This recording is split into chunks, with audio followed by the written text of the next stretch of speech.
Mensal. sobe, é o gráfico mensal do Bitcoin. Quando a gente olha ali para baixo, em 2020, entre 2020 e 2021, a gente vê aquelas outras barrinhas lá embaixo, é o volume de negociação, né?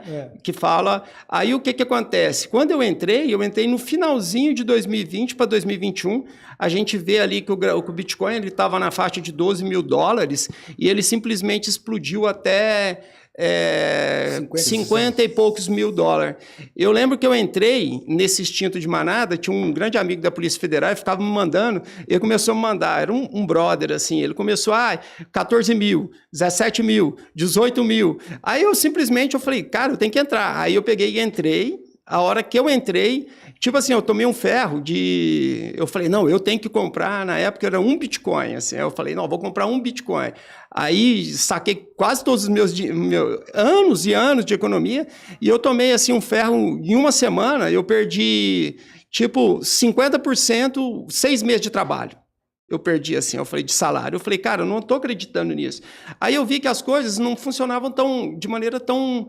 Eu vi que eu falava assim, precisava de entender muito mais do mercado financeiro e do próprio Bitcoin, né? E aí foi quando eu me dediquei bastante a isso, né? Vários anos, assim, muito tempo, e aí eu consegui entender como as coisas funcionavam, mais ou menos. Aqui a gente vê que dali teve 2 ondas ali, ó, de 2020, teve uma correção até 2022, aí de 2022 ele teve uma queda, a gente entrou num bear market. 9 meses de queda, igualzinho o S&P.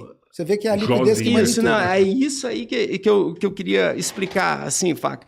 Aí você ele mostra, pegou... Faca, já não, assim, para você ver onde é que as coisas... 0,90 o S&P com o Bitcoin. Aí depois ele subiu e teve essa outra onda. Você pode colocar o outro gráfico, o logaritmo para nós, Pedro? O logaritmo você vai enxergar melhor. O logaritmo, então, eu acho... Aí, ó, o logaritmo... que é esse aí, eu achei interessante, que também continua sendo gráfico mensal. Em 2020, se a gente olhar lá, tem um pavio aqui, bem para baixo aqui, ó, de 2020, e aí eu peguei isso, justamente esse ponto aí. Esse pavio bem para baixo, isso aí foi a pandemia. As pessoas não têm a menor ideia, mas o Bitcoin, eu coloquei um tracejado e no cantinho ali o preço. Um Bitcoin chegou a valer $3.847. O pessoal fala, porque o Bitcoin chegou a 10 mil, a 15 mil, as pessoas não têm ideia. Um Bitcoin na pandemia, num crash... $4 mil. $4 mil, né? E depois teve essa expansão. Aí você passa para o próximo para a gente, eu vou falar uma introduçãozinha aqui, só para... Esse aí já é o gráfico semanal de quando eu entrei, ó. Ele subiu, eu entrei ali de 2021 e quando eu entrei foi ali mais ou menos no comecinho de 2021, aí teve aquelas 2 barras de correção ali, sabe? Quando você faz uma onda, depois ele desce, depois ele sobe novamente. Nessa onda que ele desceu aqui, foi quando eu simplesmente me apaixonei pelo Bitcoin. Eu comprei um Bitcoin, aí eu falei, gente, isso aqui é o quê? Aí eu falava, nossa, é um dinheiro apolítico, né? Toda a inviolabilidade, o sigilo da rede, né? Todos esses argumentos que as pessoas vivem e ficam simplesmente inebriadas, achando que é o melhor ativo do mundo, né? O Bitcoin. E aí eu ficava falando, eu vi que também o negócio não era só alta infinita, né? E aí teve essa correção, foi quando eu peguei e estudei bastante análise gráfica, tudo, e nessa parte de baixo aqui, dessa vela aqui, né?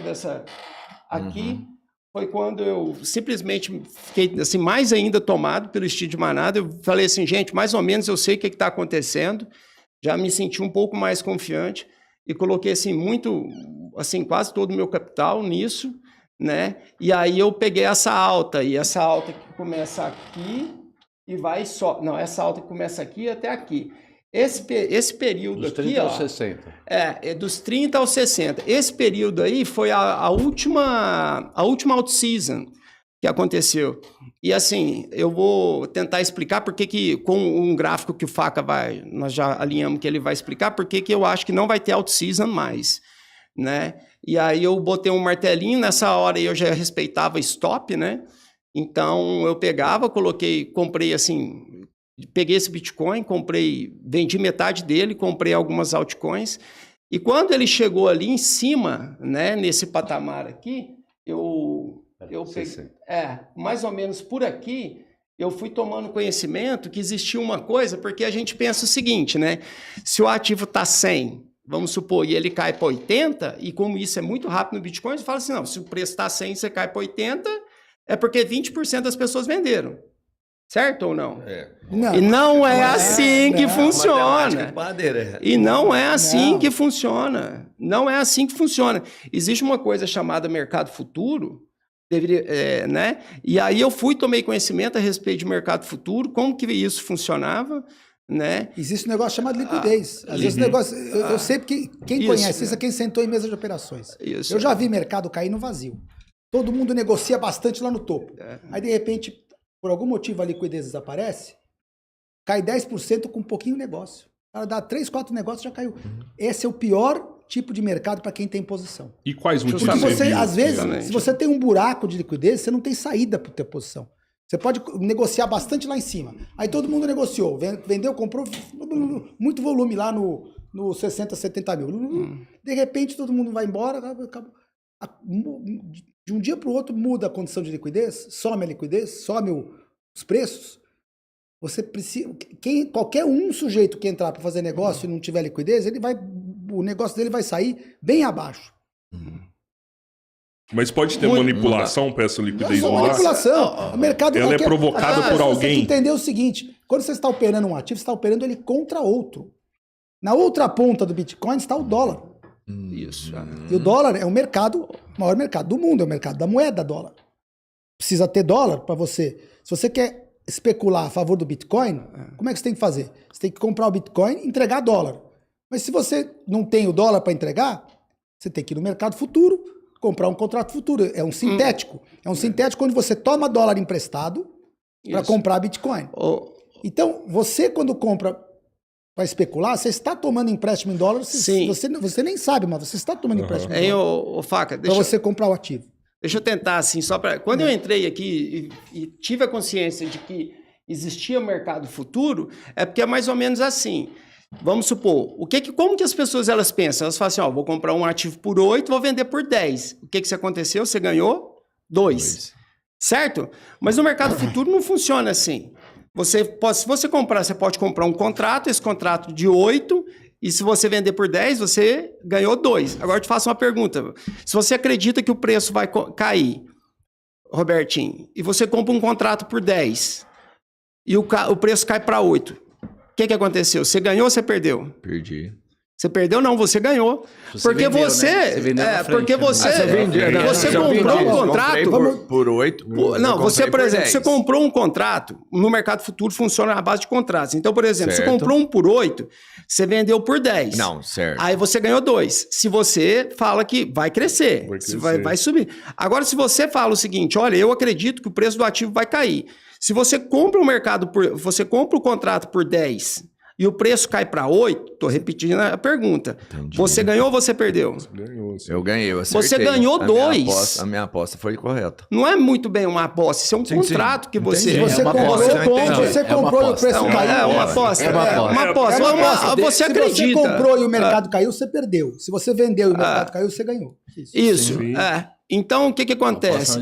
Isso aí é colocado... É um long... que a gente fala, um long é o quê? Quando você compra um contrato no mercado falando que o preço vai subir, e um short, que é quando você compra um contrato falando vendedora que... Vendedora descoberta. Isso. Descoberta, você não tem o ativo para vender. Você não tem. Você quer apostar na queda do Bitcoin? Você não tem. Então, quando você vende um contrato futuro, é uma operação sintética. Como se eu pegasse o Bitcoin emprestado dele. Eu não tenho Bitcoin. Eu pego o Bitcoin dele, me empresta o Bitcoin por um mês aqui, eu te pago um jurinho. Eu te pago 0,0 tantos Bitcoin de juros, tá? De aluguel da tua carteira de Bitcoin. Peguei alugado a carteira dele, vou lá e vendo. Daqui a um mês, se caiu, eu vou lá, recompro essa mesma quantidade de Bitcoins, devolvo para ele com o juros e a diferença do preço que eu vendi, porque eu ganhei é meu. Só que, vamos colocar em perspectiva. Todos os mercados, seja ele de ação, de Bitcoin, qualquer mercado, tem os ativos físicos. Mercado de ações tem as ações. Isso. Né? O Bitcoin tem os Bitcoins. Então o mercado, por definição, ele já é comprado. Isso. Entendeu? Para que alguém assuma uma posição de venda. Então, se não existisse especulação, nenhuma e aposta nenhuma, a operação de Bitcoin subindo ia ser sempre um troca-troca. Você comprou, segurou até um certo ponto, aí vendeu para mim, subiu mais. Não tem quem vendeu, não tem ninguém ganhando com a queda, porque não teve aposta. Porque não existe... a posição do mercado existe lá 20 e tantos milhões de Bitcoin, né? 21 milhões de Bitcoin. Será 21. Não é hoje, mas sei lá. É uma curva 19.500 Bitcoins. Então o mercado, em termos de posicionamento, o mercado existe uma posição no mercado de 19 milhões de Bitcoins. Tá sempre na mão de alguém, tá na mão desse ou daquele. Agora, tem muito mais demanda do que 19 milhões de Bitcoin. Todo mundo que entrou nessa onda queria. Então o que acontece? O cara vai e quem especula oferece, porque se quer comprar, se você achar alguém que topa vender e assumir a outro lado, você faz tipo uma aposta. Faca. Então, aí você tem, além do mercado físico dos bitcoins, você tem eu estou explicando porque às vezes o cara ouvinte não entende. Sim. Eu vou tentar. Pode terminar, então. Então, se eu estou explicando... E aí o mercado de apostas em Bitcoin, que é através dos derivativos, ou então dá para fazer até aposta física, né? Eu posso fazer uma aposta física. Você quer comprar Bitcoin? Eu quero vender. Mas quem tem a carteira é ele. Ele já comprou, não vai vender. Eu pego emprestado dele e vendo para você. Então, além do posicionamento dos 19 milhões que tem, todos eles têm, eu criei uma posição sintética, pegando emprestado dele para vender para você. Então, o posicionamento em Bitcoin é muito maior do que os 19 milhões que existe. Isso. Por causa dessas operações de apostas, que podem ser tanto físicas, eu pego emprestado o Bitcoin dele e vendo para você, como sintéticas, que em vez de eu pegar emprestado dele, a gente faz um acordo, né? Onde eu troco sinteticamente um dólar por Bitcoin. Né? Deixa eu tentar, assim, o Faca falou de uma maneira muito técnica, deixa eu tentar explicar como que é a realidade mais simples, assim, na prática do mercado de Bitcoin, assim, que é onde eu conheço. Futuro, tá? O que acontece? É assim, o que acontece? Existe o mercado spot, onde você realmente compra o ativo, troca, você compra tudo e tal, e existe esse mercado futuro. Esse mercado futuro, ele funciona dessa forma. Você vai no long, que você aposta, você compra um contrato falando que vai subir, ou você vai no short, você compra um contrato falando que vai descer. Vende um contrato. É o mesmo contrato. Isso, você abre um contrato, né? Eu vende um contrato falando que vai descer. Só que o que acontece? Quando aí você pega esse dinheiro, eu vou te explicar como que funcionam as corretoras de Bitcoin. Quando você entra no mercado, aí a gente vai falar um pouquinho sobre a alavancagem. Você pega, por exemplo, $1.000 e coloca lá no mercado de cripto. Sabe como? Sabe, assim, quando você entra lá no painel da operadora, existem 3 tipos, né? No painel da operadora, quando você vai... não é tão simples de entender como é que faz um long, como faz um short. As pessoas, elas se perdem ali, elas têm as taxas que você paga ali, e aí a alavancagem padrão, sabe quantas vezes que é? Quando você abre a tela, para você falar assim, eu tenho $1.000, eu vou abrir um contrato. Qual que é a alavancagem padrão? Quanto que você acha que é? Mas eu vou chutar 10, que eu nem imagino. 20 vezes. Você abre a tela da corretora lá 20 vezes. O que seria isso? Por exemplo, você pega $1.000, mas ali você não está jogando videogame. Você não está transformando $1.000 em $20.000. Se você pega, vamos supor 10, você pega $1.000 e alavanca ele 10 vezes. Quando você alavanca esses $1.000 10 vezes e o preço sobe 10%, você fez 100% de lucro.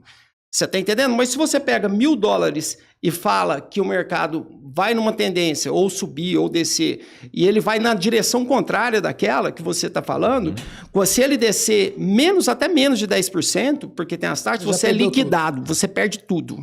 Posso adicionar uma coisinha? Sim, claro. Então, existem 3 tipos de alavancagem. A gente pode investir usando um dinheiro alavancado de 3 maneiras. A primeira... Que é investir pegando empréstimo dos outros. Você não usa o teu dinheiro. Você não usa dos outros. O primeiro a gente chama de opcionalidade, que é o quê? Você compra alguma coisa que pode se multiplicar muito, como um contrato de opção, ou, por exemplo, você compra o direito de vender um livro de alguém, esse livro vende milhões de livros e custou R$1.000 esse contrato. Então é uma opcionalidade. A tua perda máxima é limitada em R$1.000. Isso é uma opcionalidade. Ou eu perco tudo, mas posso ganhar muito. Isso se assemelha a um seguro, né? Exatamente. Só que normalmente a probabilidade é contra você. Provavelmente você vai perder o dinheiro, como no caso do carro. Existe uma segunda maneira de você fazer alavancagem, Crédito. que é através de empréstimos. O contrato futuro, da qual nós estamos falando aqui com o Rogério, é um empréstimo. A corretora, ela permite você fazer uma aposta de 20 vezes o limite do que você possui de dinheiro. Então, eu já dei essa aula 1000 vezes em MBA, o MBA do Primo Rico, do Bartos, tudo é a minha aula lá. Em termos práticos, né? Você falou 20 vezes, se você fazer uma aposta de um contrato de 100 mil, você está pondo 5 mil de margem. Que dá as 20 Isso, vezes. é como... Mas calma aí que eu vou terminar minha aula. Então, o que acontece? Só para deixar em números. Digamos que eu gosto muito do Banco do